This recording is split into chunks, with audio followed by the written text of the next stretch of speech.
Thank you very much, Fish. I love that. I'm not dead. I still get to play sometimes. I still show up. I still help the team. Definitely not dead yet compared to Ben's performance in a couple of these games. He was looking a lot better. I'll say that. All right, guys. Well, we are just a few moments away from group draw. We'll keep you updated as we get closer. But in the meantime, we want to take a few minutes to kind of recap where we have been in the tournament, what we've seen so far. And my first question is, what region surprised you the most? Because I'll be honest, I wrote a tier list coming into this, and I was 100% wrong. And I just want to know, how did your guys' predictions stack up against the actual results that happened? I think... Well, you can go. I think the one that I misread the most was actually Young Generation. And I agree with Mark Zia. I feel that looking at a lot of the emerging region teams, that they were much stronger than probably they deserve to go down in this elimination round. Yeah, and it's interesting to see with the change in format how tough it can be to find that spot, to find those opportunities to get in, to really get anything done. Because I think you're right in saying that Young Generation looked very strong, and in some ways stronger than even Fenerbahce went through. But ultimately, like, hey, you know, you don't get that first seed, you don't get quite as much safety, and that's the big difference maker when it comes to individual performances. Right, and I think a lot of people could have predicted that like most of the number 1 seeds would move out, or the pool 1 team, excuse me, so the major regions mostly got out. I think the biggest upset that I didn't see coming was HKA not making it out. It was a very tough battle between them and 1907 Fenerbahce, but you know, it did feel like they lacked a little bit of that late game shot calling. They gave up a lot of Barons, and even though they had a much stronger laning phase, which is what I was banking on, you know, you saw the team play come in for them, even having a substitute jungler and Crash. And HKA falling down so early in the tournament does speak volumes about the rest of the LMS. You know, this is the first time that the region has had the opportunity to send 3 representatives to showcase that they're not just a 2-team region. And HKA, a lot of the LMS analysts say that HKA is stronger than AHQ currently. So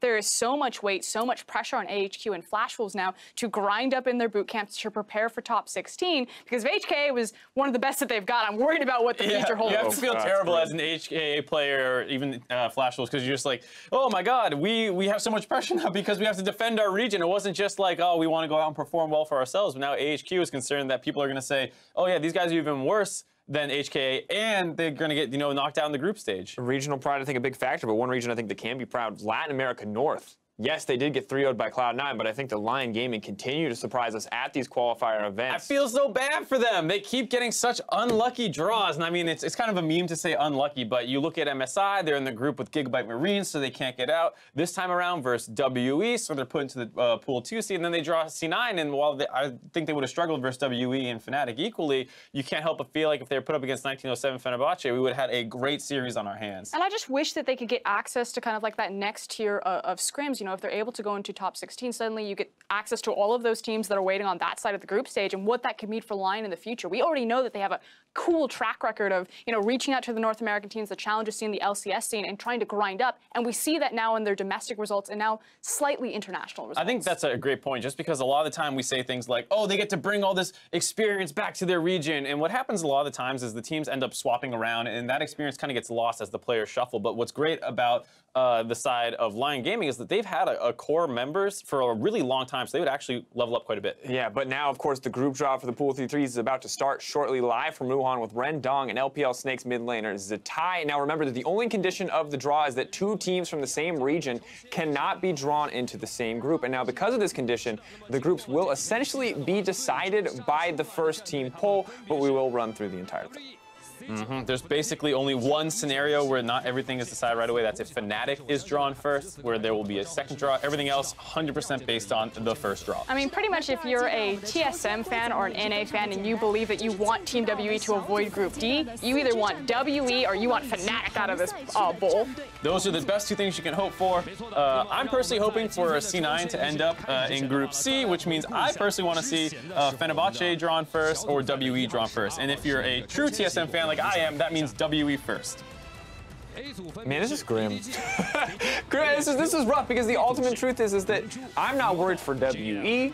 I am worried for the NA and EU teams, respectively, that have to go up with them, and I think that's just a testament to the strength that we have seen here. I'm actually worried for a couple of my Chinese teams, though. I'm actually really worried for EDG. Fnatic could end up in that group. I think Fnatic stylistically matches up really well to punish EDG. You can see the crowd ready. It's the tie. It's a tie. He's been around for a very long time. I think he started playing, he's been playing professionally for 5 years now, formerly from Invictus Gaming. People should remember him. Old school Worlds fans.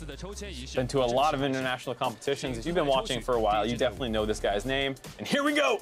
Moment of truth. Wait, what was it that NA wanted? They do not want, oh no, they want Fnatic or WE here. Fnatic or WE. Who's it gonna be? Oh, it is C9 first. Oh, all right, That C9. means that Team WE is locked in Group D. Also, Fnatic will be going into Group B then, and 1907 Fenerbahce Esports will be moving into Group C. Now, of course, we will, I believe, play out the rest of the draw. You guys can fill in your brackets at home, though, yourself, and form the rest. But that is the nature of so many of these teams going through that are third seeds, is that there's so many few valid options. They just want to keep Zatai on stage, make sure he can get all the draws he wants, even though it is mostly locked in. He's doing it in order, though. He got Fnatic into Group B. Let's see if he can get 100%. Right now, he's got 50-50 on this last one to make sure he gets it 100% right. Is Zatai the greatest group drawer we've ever had? That is the question now. On board. I feel like TSM fans shaking their head no. Yeah, they're definitely not too happy with him right now, but I do think as a TSM fan, you kind of have to accept that you're going to have to play hard teams eventually in the tournament to prove that you actually had to get and earn your positioning, as Zatai does drop the automatically perfect draws. And again, unfortunately, he drew Team WE because RNG is already in Group C, which is what he was drawing for. They are then bumped automatically into Group D. So there you are, TSM fans. You're flanked between Misfits, Flashfuls, and Team WE. And yay for G2, man. They did not get C9 in that group. That is gonna make Europe's life a little bit easier. Don't get me wrong, 1907 Fenerbahce are a fierce competitor, but we have seen what NA mid-jungle synergy does to European teams, and I do not like it. It is a little disappointing. As a Fnatic fan, or excuse me, as a European fan, you're obviously very happy that the group does not get any harder, but the big concern, of course, was already Samsung and RNG. Are you going to be able to match up versus those two teams? Whoever was coming in from the pool 3 side, you know, basically C9 most likely, if it wasn't going to be 1907 Fenerbahce, you're going to have a hard battle no matter what. And taking a look over these groups, I don't think any of these picks kind of fundamentally shift the power dynamic at all. I think Group A still, you know, just as strong. Group C, maybe it alleviates a little bit of that group of death, because now I guess you're competing against SKT, EDG, AHQ, and Cloud9. So maybe power dynamic shifts towards Group A a little bit more. I think Group B is another one, just with Fnatic ending up there. If they are actually better than Immortals, then they are pretty likely to get out. I know Gigabyte Marines are a scary team, but they're much scarier in the sense like they'll steal a game from you and ruin your Worlds run versus like actually battle you to be the second best team in the group. And that's what I want to know, because Young Generation looks so good here, and we know the Gigabyte Marines have been deemed a much stronger team overall. So I personally really want to know how they're actually going to stack up, how much better they're going to look from MSI. I think you can just see that they were able to take a game away from Fnatic, pretty scary. Yep. Almost took a game away from WE, if not for 2 insane Baron plays. So when you look at Gigabyte Marines, they have a very good chance of taking games away from anyone in this group. I don't think you're safe at all playing them. All right, with the pool 3 seeds distributed, as we continue our discussion, let's take a final look at these groups heading into the next week of play. Of course, we already saw them briefly on your screen. Now we have them in front of us. And I think for me, really, I think Group D is an interesting story, but ultimately I think Group A and Group B are the most interesting, especially if you are an EU and NA fan. Absolutely. It's C9 ending up in Group A. It's really not too bad when you're looking at the other potential being Group C. So as C9 fan, you have to be pretty happy. You are going to have to be better than EDG, AHQ. Pretty unlikely to be better than the SKT based off history, if it's any indicator, but it's not too bad of a draw at all.